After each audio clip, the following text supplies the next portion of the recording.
Hello viewers, my name is Pew Pew Choo Choo, and today we will be starting a new mini-series covering the Conflict of Heroes' line of video games.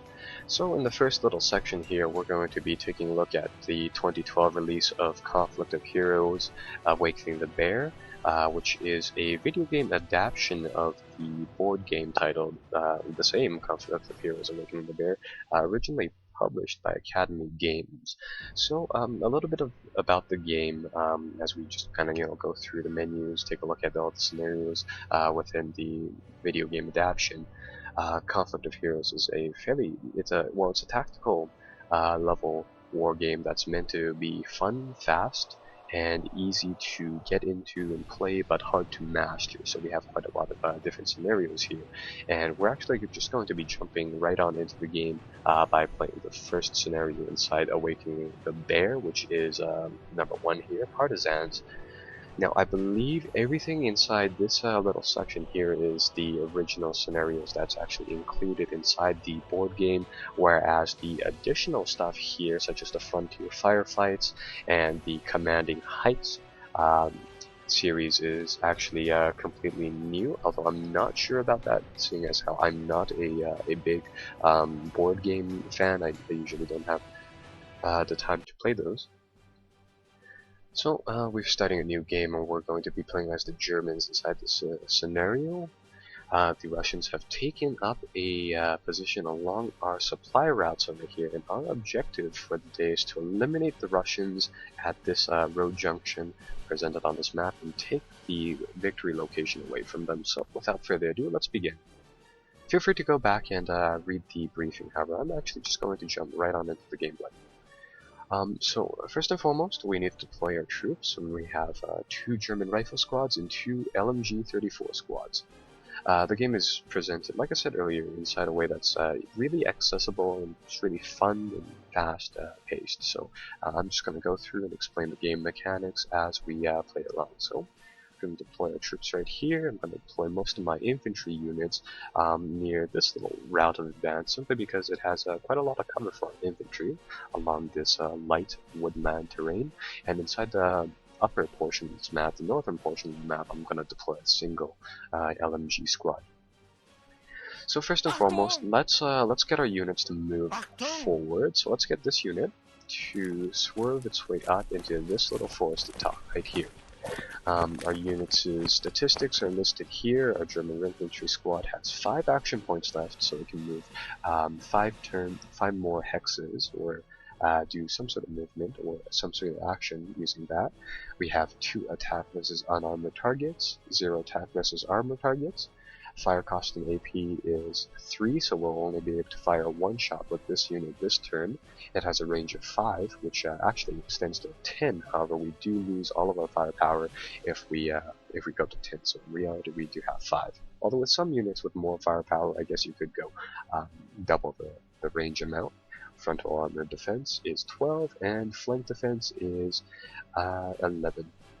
Movement cost is 1, and a number of bonus moves is 0, simply because this is a fairly typical regular unit. It's just infantry, right? Achtung! Alright, well, let's start to move up our units. Let's get our MG set up right here, and that should, oh, it looks like the Russians played a card. So essentially how the turn system works inside this game is that we choose 1 unit to move or perform some sort of action, and the Russians then choose one of their units to perform some sort of action. So in a sense, the game is kind of played inside this pseudo-WeGo system, which is rather nice. The game is kind of broken up into a set series of rounds in which these mini turns occur in. So that's rather nice, and it looks like the Russians decided to use their one of their special cards over here to disable our LMG squad for this turn, because they're out of movement points or action points. They can't shoot, nor can they move. Oh no, it looks like they just came in into sight with that maximum machine gun, so that's not very good. But in the meantime, let's press on our advance down here. One of our units is covering the enemy, so that should be fine. The enemy decides to move his LMG or maximum machine gun, so that's fine. We're going to get our infantry to advance. It looks like we've sighted some more Russian troops. That should be fine though. We're going to get our infantry to quickly rush into some of this heavily wooded terrain to, just kind of hide themselves from Russians. In the meantime, we're going to move up our LMG squad over here. Alright, so it looks like we are out of movement points for the majority of our units, but we have a special little bonus thing up here called caps, which essentially represent leadership during the course of these battles. We can spend some of these abstracted leadership points, or rather influences, to essentially up our troops. We have 8 this turn, and I'm going to convert some of our leadership influence into movement points, or rather action points, for our LMG squad. So with those action points, we can restore this LMG squad into action, and we're going to move them up here into this lightly forested tile, which gives us a great vantage point against these Russian squads. Well, it looks like the Russians do have one squad out in the open with, well, we can take a pot shot at it because we still have 2 movement points, or action points. I keep calling them that for some reason. And that has a 41 chance to hit. Well, we can spend some more leadership points to actually up that value, so we're going to put +2 to our next attack or rally, and that brings up our attack value to 72, and we're going to let let this machine gun squad burst a few rounds into them. Fortunately it misses. Well, that's not very good, but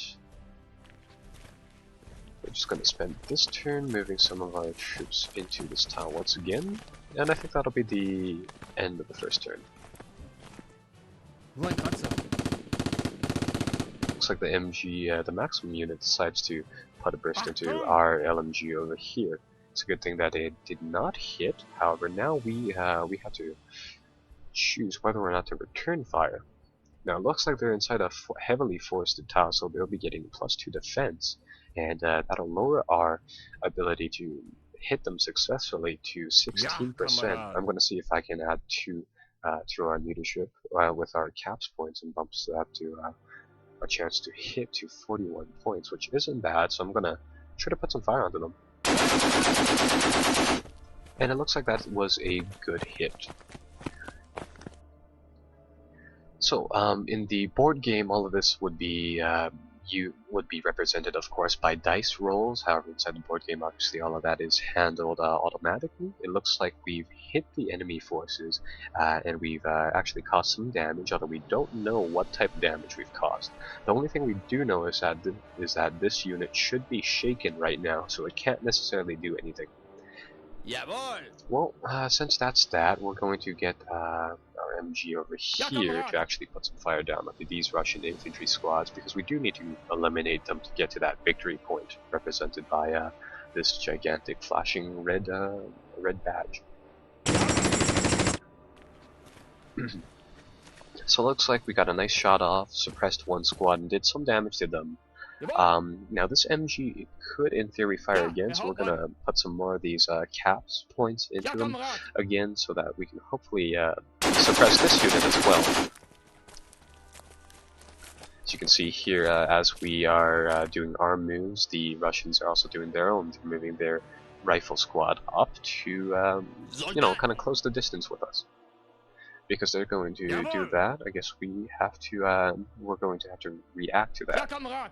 We still have 1 caps point, and I'm going to use that to put another +1 to our attacks, and we're going to get a nice burst there and try to damage them, and it looks like we hit all of their targets, which is rather nice. Unfortunately, it looks like the Russians decided to rally one of their troops. Whenever your troops are damaged like this, you do have a chance to rally your troops by spending some of your action points. Alternatively, we have a few of these cards here that we can play. So, for example, we have the command action here, which is, or I like to think of this one as the equivalent of caps points. It allows us to take 1 action at no cost, so it's a little more valuable.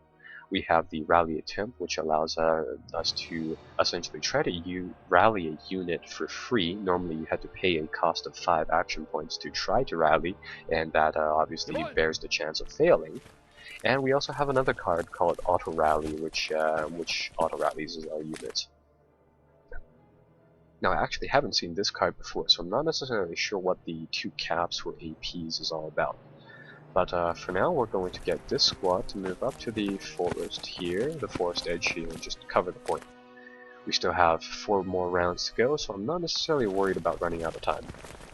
Going to end this turn and move on to turn 3. So on turn 3, we get some reinforcements. We get a squad of pioneers, which I'm going to deploy here.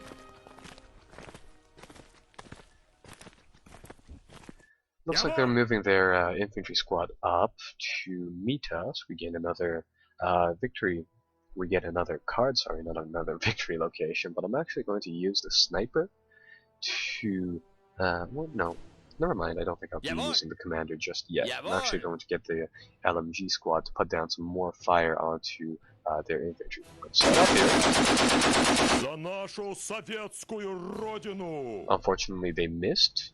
But they are trying to rally their maximum over there, so I'm actually going to try to take that out right away. I'm going to put +2 to our next attack onto this LMG squad with those caps points again. Once again, they do represent leadership in commanding our units.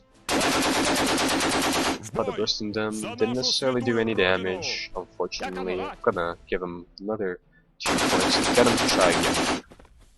Alright, so that time we hit them, we did quite a lot of damage, but the important thing is that we're keeping that thing suppressed. Let's get the Pioneer team to start making its way over here to the maximum team, so then we can kind of pick it off from there.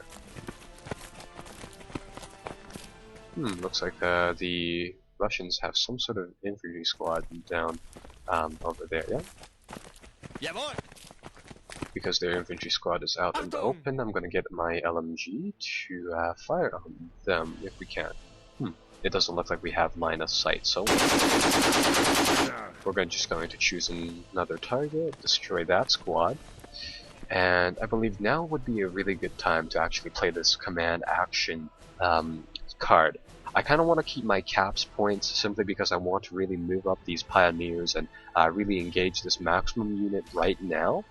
So I don't really necessarily want to waste any points on anything else. So actually, no, we have tons of points. We're actually just going to fire first there.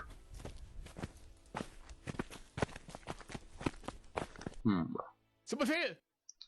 Jawohl! Auf geht's! Мы их держим на мушке! Yeah, so we're just going to move our troops up here like that. Now, they only have one action point right now, so it's not very much. They actually need 2 points to actually fire on the LMG squad. Whoops, didn't mean to do that. So we will be playing this command action turn. We'll be playing it on this unit right here, and they should be able to fire on the maximum now. Yeah, they are able to fire, and they were able to destroy completely. Alright, so that's pretty good. We retained all of our, we still have 4 caps points, so we're going to spend them on this machine gun unit. And let's see if they can take out these rifle squads over here. They still have another burst. Let's put in the last 2 caps points, and let's see if we can actually do some damage this time. There we go. Did some nice damage. Achtung! Now, it doesn't look like we need to keep this rifle squad here, so we're actually going to move them up here in preparation for the taking of the crossroads. And because it looks like we've used up the rest of our points, we're just going to end the turn, or rather round, and start off with the next one. It looks like we drew another one of these command action turns, which is rather nice. But for the meantime, we're just going to put some more fire onto the existing Russian squads. The Russians play dual attacks, so I presume they tried to attack some. Oh, the Germans lose a turn is what that was for. Is it? You know, I'm not necessarily too familiar to the game series, so I'm actually not sure what that card does. For now, I'm just going to put some more fire onto those German these Russian infantry squads. Ja, Kamerad. Angriff! Might as well use some of those pioneers too, and it looks like both of these units are now shaken up. I'm going to try to eliminate both of these with the pioneer squad here. Okay, so now they only have one action point. Play the command card, the command action thing again, which allows us to take one free action. And unfortunately, that did not take out that squad. But that's alright, because we can always supplement that with our caps points, which will allow us to shoot once again. It's okay, we still have more caps points, which were— oh my god, they're not gonna hit that anytime soon, so we might as well just not even try. Let's try to get our troops to move forward and take the victory location. You know, I'm hesitant to try this again. We still have 2 caps points to spend on these pioneer squads. We might as well try to go again. There we go, finally took down that squad.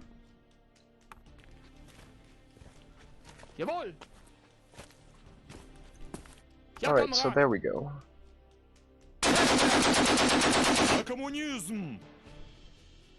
So now that that is done, we should be able to just quickly end off the game by finishing off the squad right here.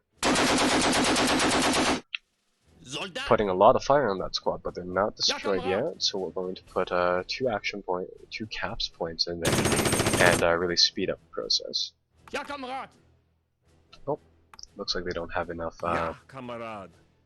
They don't have enough points to actually perform another attack.